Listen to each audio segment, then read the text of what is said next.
The Tibetan alphabet is an abugida of Indic origin used to write the Tibetan language as well as Dzongkha, the Sikkimese language, Ladakhi, and sometimes Balti. The printed form of the alphabet is called uchen script, while the handwritten cursive form used in everyday writing is called dbu-med script. The alphabet is very closely linked to a broad ethnic Tibetan identity, spanning across areas in China, Bhutan, India, Nepal, and Pakistan. The Tibetan alphabet is ancestral to the Limbu alphabet, the lecture alphabet, and the multilingual Phagpa script. The Tibetan alphabet is romanized in a variety of ways. This article employs the Wylie transliteration system. History. The creation of the Tibetan alphabet is attributed to Thonmi Smbdh of the mid-7th century. Tradition holds that Thonmi Smbdh, a minister of Songtsen Gampo, was sent to India to study the art of writing,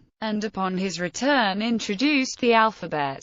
The form of the letters is based on an Indic alphabet of that period. 3 orthographic standardizations were developed. The most important, an official orthography aimed to facilitate the translation of Buddhist scriptures, emerged during the early 9th century. Standard orthography has not altered since then, while the spoken language has changed by, for example, losing complex consonant clusters. As a result, in all modern Tibetan dialects, in particular in the Standard Tibetan of Lhasa, there is a great divergence between current spelling and current pronunciation. This divergence is the basis of an argument in favor of spelling reform, to write Tibetan as it is pronounced, for example, writing Kagyu instead of bka, rgyud. In contrast, the pronunciation of the Balti, Ladakhi and Burad languages adheres more closely to the archaic spelling. Description. The Tibetan alphabet has 30 basic letters, sometimes known as radicals, for consonants.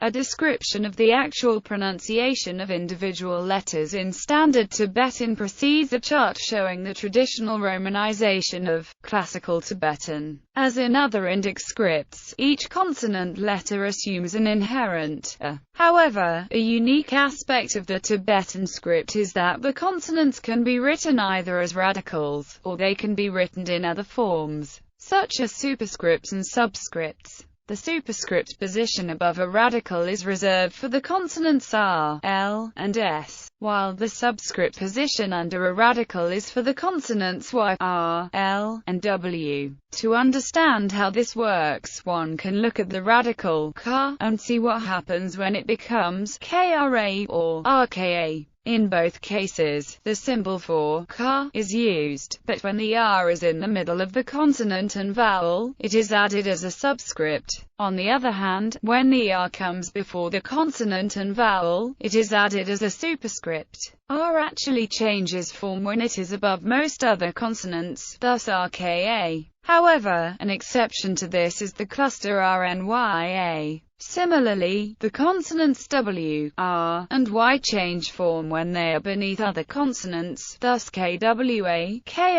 Kya. Besides being written as subscripts and superscripts, some consonants can also be placed in prescript, postscript, or post-postscript positions. For instance, the consonants G, D, B, M, and A can be used in the prescript position to the left of other radicals, while the position after a radical can be held by the 10 consonants G, N, B, D, M, A, R, N, S, and L. The third position, the post-postscript position, is solely for the consonants D and S. The vowels used in the alphabet are A, I, U, E, and O. While the vowel A is included in each consonant or radical, the other vowels are indicated by marks, thus Ka, Ki, Ku, Ke, Ko. The vowels I, E, and O are placed above consonants as diacritics, while the vowel U is placed underneath consonants. Old Tibetan included a gigu verso, of uncertain meaning. There is no distinction between long and short vowels in written Tibetan, except in loanwords, especially transcribed from the Sanskrit.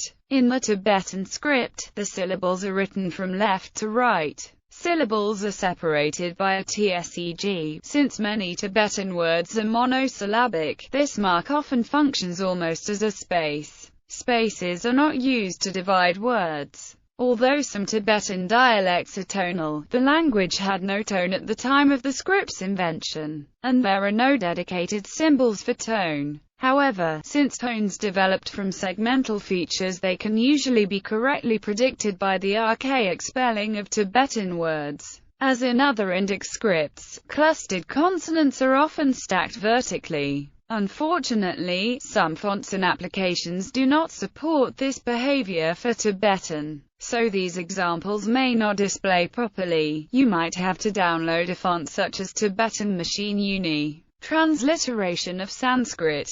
Vowels, consonants. The Sanskrit cerebral consonants are represented by reversing the letters to give. It is a classic rule to transliterate to, respectively. Nowadays, can also be used. Unicode. Tibetan was originally one of the scripts in the first version of the Unicode standard in 1991, in the Unicode block U+1000 U+104F. However, in 1993, in version 1.1, it was removed. The Tibetan script was re-added in July 1996 with the release of version 2.0. The Unicode block for Tibetan is U+0F00 U+0FFF.